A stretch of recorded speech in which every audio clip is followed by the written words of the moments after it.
there, guys. Welcome back to the Flick Experience again for Season 4, Episode 2. I'm the host, Man Gabriel, here, and welcome back, I guess. So, usually for today's topic, I usually don't talk about this because I've said it in my last episodes before. But here's the thing.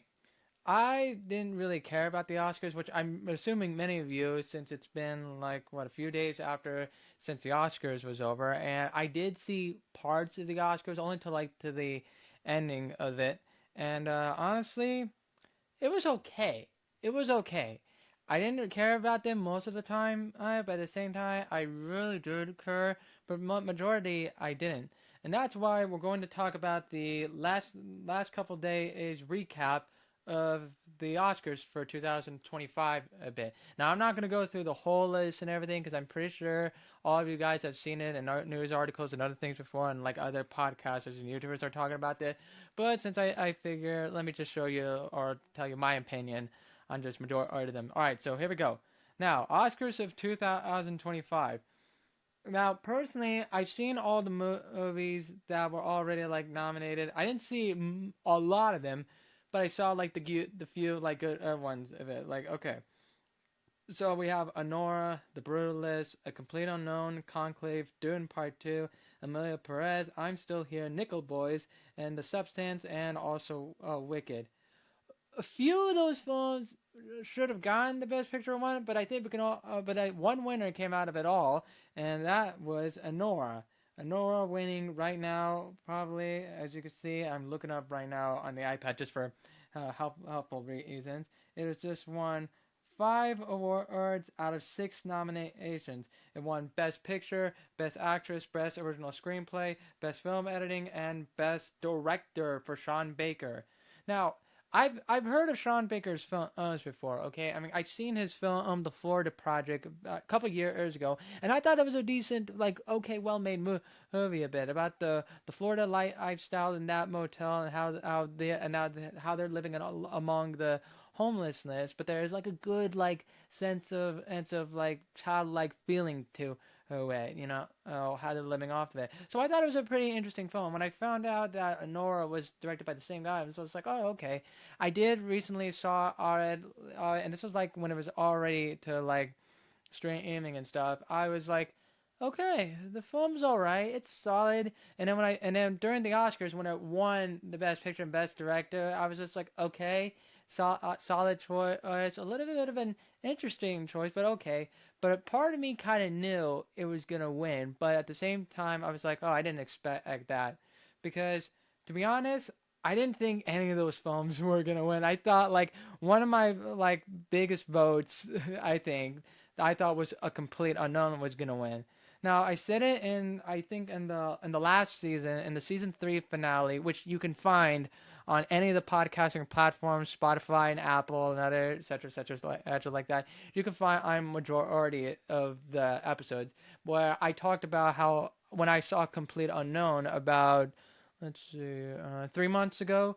3 months ago, I went to see it in theaters, and I thought that was one hell of a great movie. I thought James Mangold did a great job directing that film and writing the film, and then also Timothy Chalamet's performance, Monica Barbero, Edward Norton. All three of them were great actors playing those iconic characters. And then I was even surprised Chalamet was singing in this film. I mean, just like Joaquin Phoenix did for Walk the Line, and I just saw like, oh, that makes sense.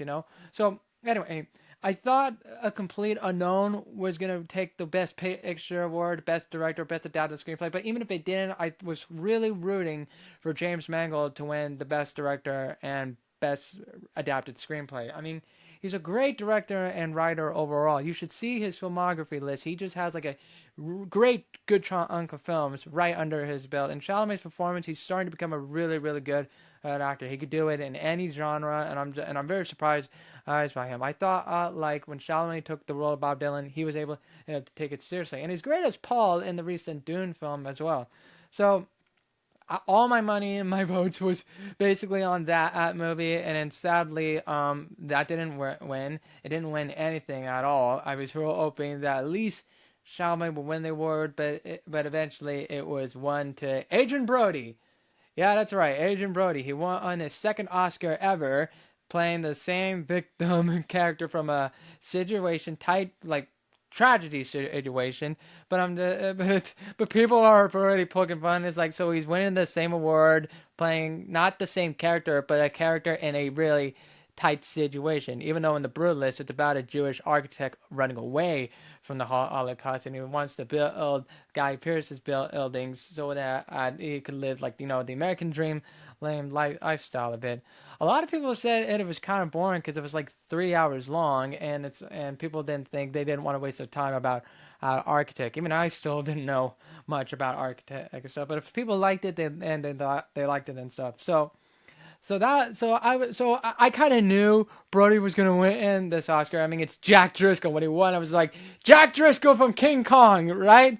Right? I mean, he's a great actor overall, but it was kind of predictable. It feels like 99% of the time, from the Golden Globes to the Oscars, all predictable. You just kind of knew who was gonna win this one. But this time this year, it was predictable, but not like last year. But it was felt like it was predictable, but at the same time, oh wow, I didn't expect that.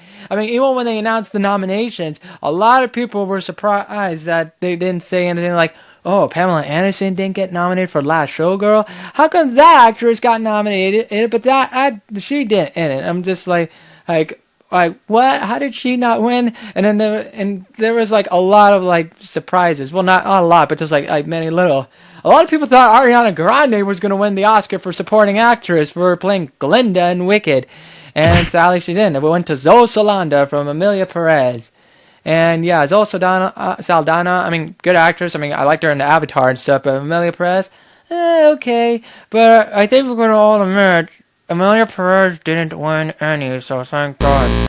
Or maybe they did. And I think we could just admit that movie was literally a complete, like, Oscar bait, almost woke. Well, not like woke, but it just felt like they were check marking off of boxes, just going out. Yes, yes, yes. It needs this, and DC needs that, and needs that. Diversity, but the plot sucks. It's like, I swear. I mean, a buddy of mine and his girlfriend talked about the film. They said they couldn't last 8 minutes of the movie. They're just like, no, we're done. And it was made streaming to Netflix. I mean, we all know that it was direct to DVD content. Now listen, I'm not gonna be an ass about this. If people liked it, then they liked it. But I'm just telling you, 99% of the time, they really did not. Majority of the people didn't even like it. The reason why it was nominated, they were just tech marking off boxes, which I think majority of the Oscars do nowadays with their guidelines.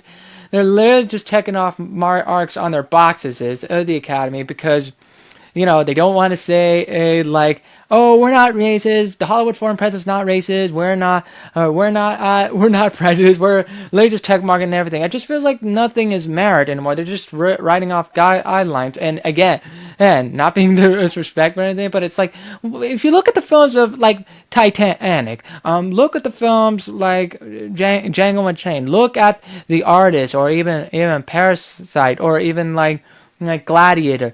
Those movies won Oscars for Best Pictures because they were great quality films. People, it's not just about winning the Oscar or anything. It's about rewatchability. Like we can rewatch this movie anytime we want. We can watch this movie and we can still people can make parodies of it and they still remember the movies. They still have iconic lines. The acting was great. So my point is this: is like we need films like that to be nominated, and they should have won. It's part of the movie culture. Most film lovers would love to see that. Now, I will say, Parasite, I had a hard time understanding the film. I can understand it was huge for Korean cinema, but again, if people liked it, they liked it. I was sort of like, oh, okay, but I don't know if I will rewatch it. But if they liked it, they liked it. I do respect it though, but it's not a movie that I would rewatch a bit. However, I am interested in seeing Bong Joon-ho's second movie coming out, Mickey 17, if I have the time to go see it. So yeah, I want to see what he can do from that. So anyway. So that was the win for Honora. And for the supporting actress was Zoe Saldana, like I said. For best supporting actor role was Kieran Culkin winning the Oscar. Macaulay's little young brother is winning the Oscar for supporting actor. Well, good for him, though. I think we could all cheer for him, all right? Let's cheer for him. That was a big deal. It's like, awesome, it's Kieran Culkin. Little bro's finally winning the Oscar. Well, good for him. Yeah, I've seen parts of. Hold on, let me see. I've seen parts of Real Pain, but I wasn't able to finish it. But I heard it was really, really, really good. And I like him and Jesse Eisenberg's playing those roles. They're just really, really good at playing the dynamic cousins as they're traveling to Poland. And I thought he was funny too. I'm just like, well, great job, Kieran. Underrated actor. Now he's finally getting the recognition deserved. So good for him. All right, then we go to the best leading actress role, and I think this was part of my vote too. That I said, I think when I talked about it on social media, I said I personally think it was going to be Mikey Madison or Michaela Madison, if we could like to say it. Thank God that was a good, solid choice for her to win in the Oscar.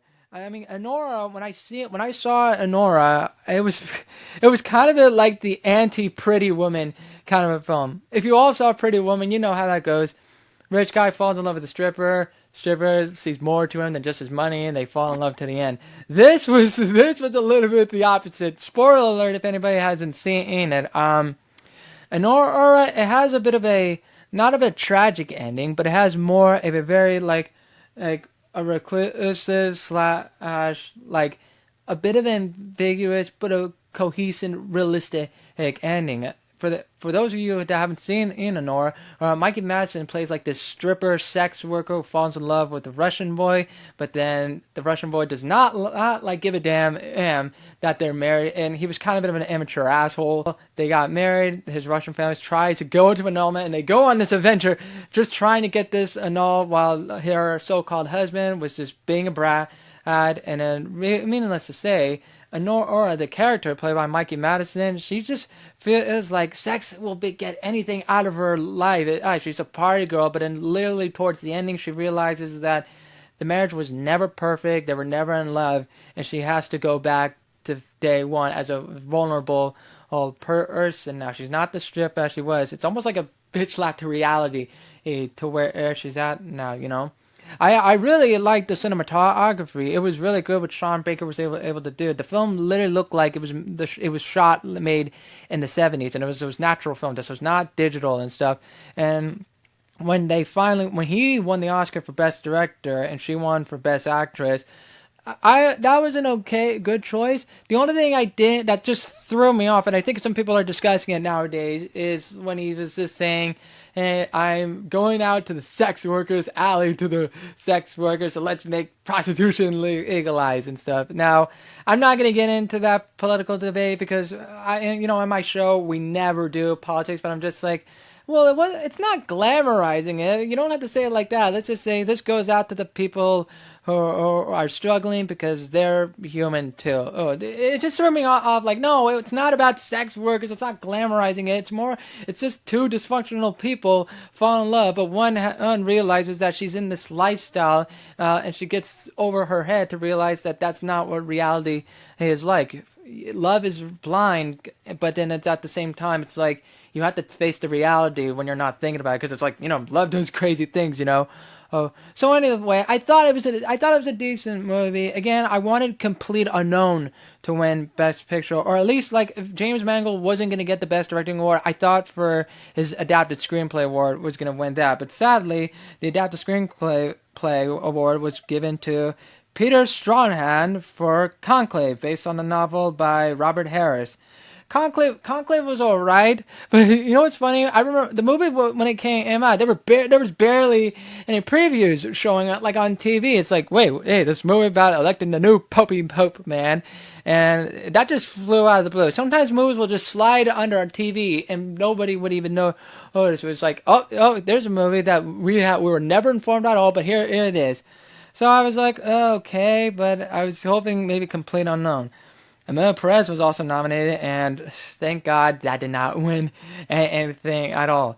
Again, look, don't judge me on this, okay? Emilio Perez was not worthy of a Netflix film. I mean, come on. I don't even understand why streaming is trying to get awards. For Best Original Screenplay, that was also Sean Baker. I mean, this guy literally direct, wrote and edited the film. It was made by a $6 million budget, and I'm pretty surprised. I think it was trying to make Oscar history, which I think majority of the Academy Awards are doing. It's like they're trying to break so-called barriers, but to me, I just feel like it's nothing but labeling. Like it is the first movie to win this and that, or the first movie to ever win this, to appeal is that kind of thing, you know. It's just labeling marketing and stuff just to show us like again, hey, we were desperate for ratings and stuff.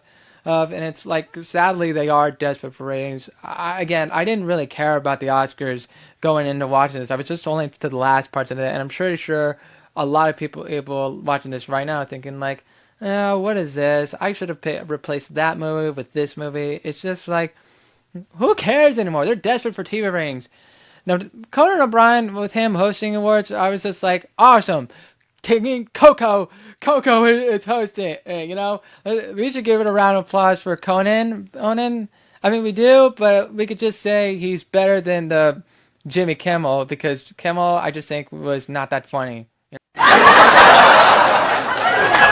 Yeah, we can all agree to that. But Oko was hosting, and yeah, he was a decent host. You know, I wish they would get Billy Crystal back or anybody else, but it's just like, thank God for Conan's, were very casual and very simple, but you know, it's barely getting a boost of ratings.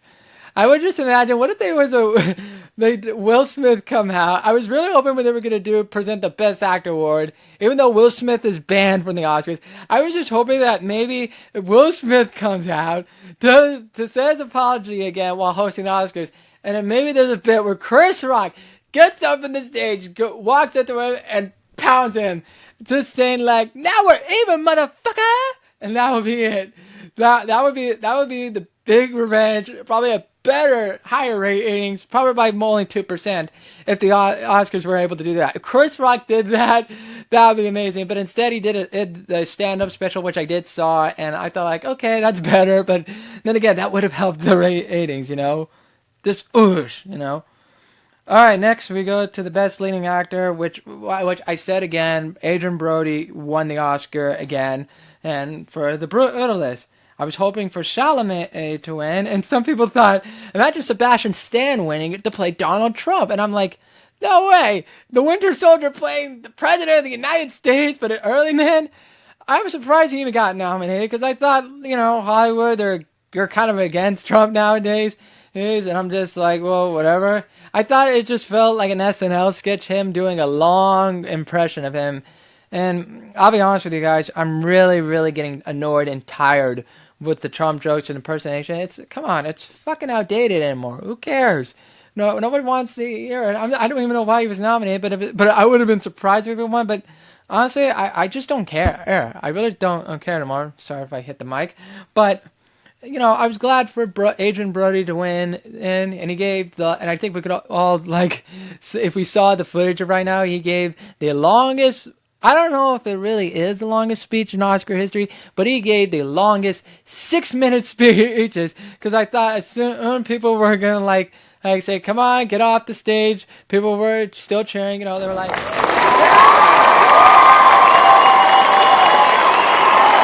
wait, turn off the music. Turn off the music. Music, okay? It's not my first rodeo.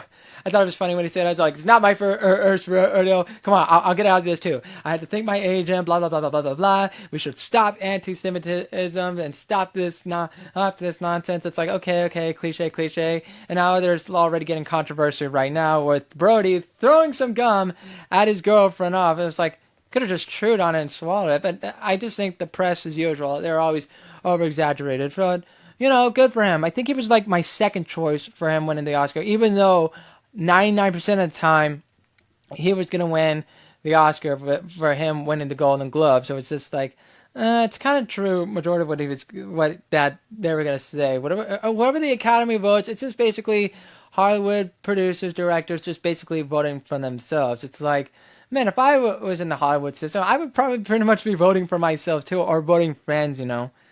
But you know what I always think? I think whoever runs the Academy or people that are nominated, I bet they must have all gotten together. I'm pretty sure, I assume they're doing like these Oscar nomination parties and then they talk about like, so why do you think your film was great and all, and then maybe out of the corner it'll be like some setup thing where someone says, okay, so here's what's gonna happen right now. I don't think you're gonna win the Oscar. I think it's this person who's gonna win the Oscar. So keep your expectations low, and it's obviously gonna be her winning the Best Picture. In fact, I'm pretty sure it's usually people who are like pride themselves in the business, who's been on for a long time. They kind of know the game. So that's just how I assume what the Oscars are like, and I think it is. Now, do I think it's rigged and all? Part of me, yes and no. Do I think they should have picked better films to be nominated? Yes, but also, hold on. Do I think some independent films or hardworking movies that are deserved to be by merit should have been nominated and not like cinematic box office category like the stupid Golden Globes are? Like people think should Deadpool Wolverine be nominated? No, maybe for visual effects, but not for the best picture. I mean, this isn't the MTV Movie Awards. I mean, we all know that shit is predictable. But it's like no, I'm not. I've always been a yes and no kind of a person, but overall, I'm just like no. I just want to keep the tradition, but I just want good movies to be memorable.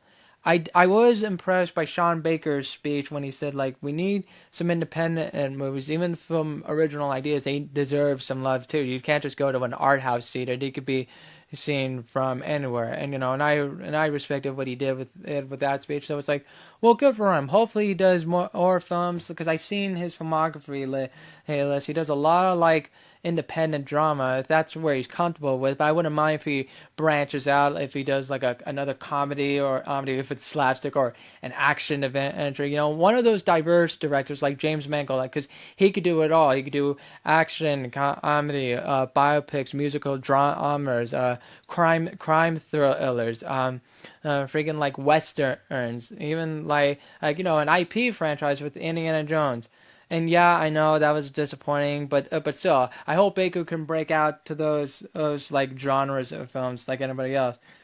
Finally, for the best picture, I think we again Anora and stuff. So Anora just took it all. It's decent movie, very small, $6 million budget movie, and it won best picture. So either way, solid choice, interesting choice. Some people might debate like half and half, like no, it was glamorizing sex and stuff. I'm like, no, it's a plot. It's a bit of a tragic love story. They don't die, but it's like it's a bit of a love story, but with a false reality of it, and you realize reality towards the end of it that it just did not turn out what we expected. That's the drama of the film of it. So yeah, I didn't suspect that.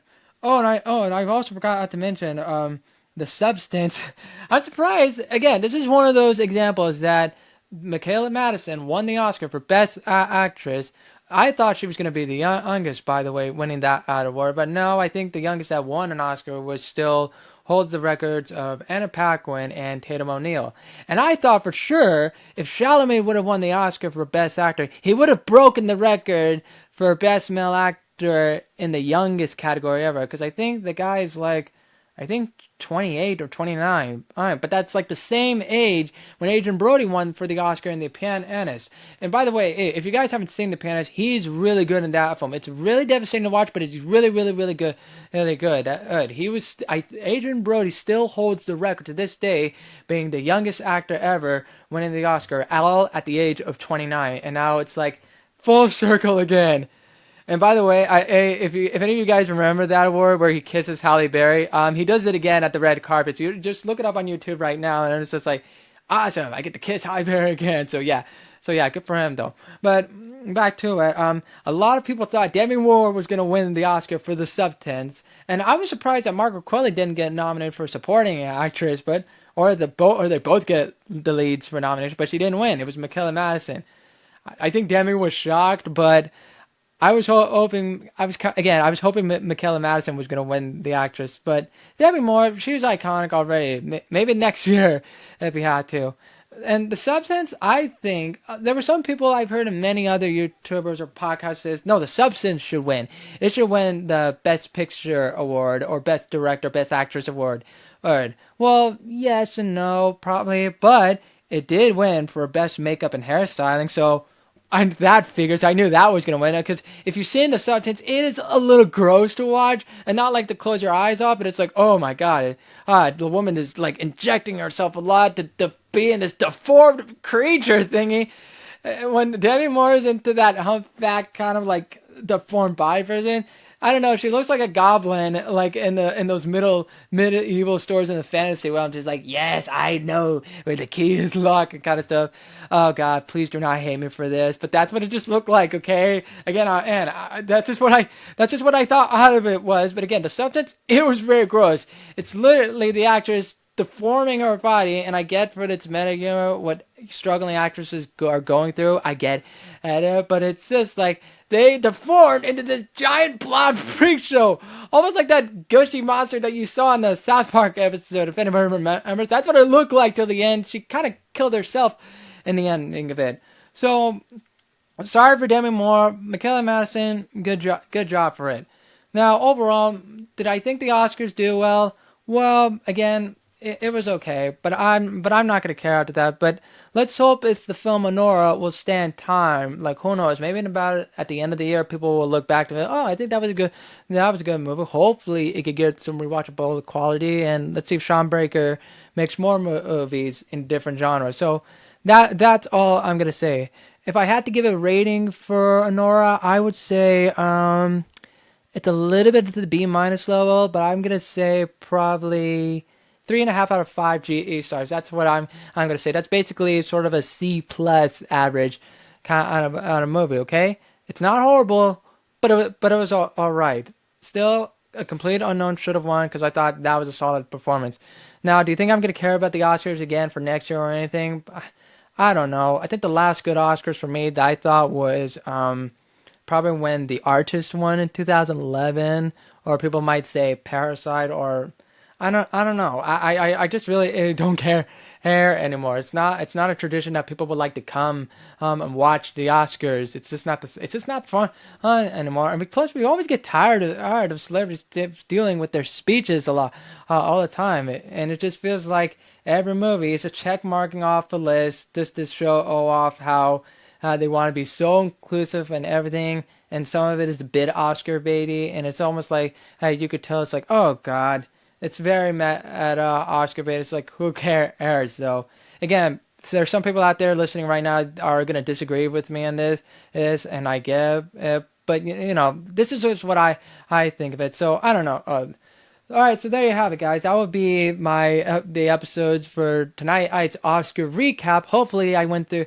the details as much. If there's anything that you'd like to comment, or if you want to comment to me on any of my social media, mostly on Instagram, or even the comments on my podcast platforms on Spotify, Apple Podcasts, iHeartRadio, Amazon Music, etc., go ahead. You can leave a comment and tell me what your favorite film that you saw was nominated for the Oscars. Tell me what actress or category or movie that should have won, or what did you thought it was gonna look. It's just like, I want to know your thoughts. Even DM it on Instagram if you have to. Leave your comments below, or even right here. Like and subscribe my show. Oh, as I'm putting this out on YouTube for season 4. Let's not forget, it's season 4. And if you would like the other seasons, go to my last 3 seasons. It's on the podcasting platforms. You can find them on anywhere. Tell your friends and family. And yeah, I hope you guys like this episode. Stick around for more coming soon. And yeah, keep on listening to the Hostman himself. So as usual, this is Gabriel the Hostman saying to you all, good night, everyone.